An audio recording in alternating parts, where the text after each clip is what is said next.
Hi guys, welcome back to a new episode of Apps Academy. Today in this video, I'm going to show you how you can change your language on your Aramex account. Keep watching the video till the end.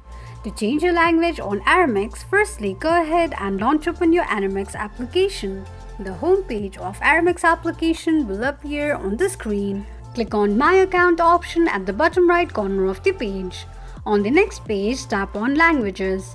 Select the language that you prefer and tap on it. From the pop-up, confirm changing of your language on Aramex by tapping on confirm, and that's how you will be able to change your language on Aramex account quickly and easily just in few steps.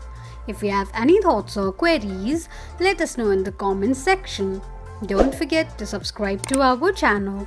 Also press the notification bell icon so that YouTube will notify you whenever we post a new video. I hope this video was helpful to you. Thank you so much for watching.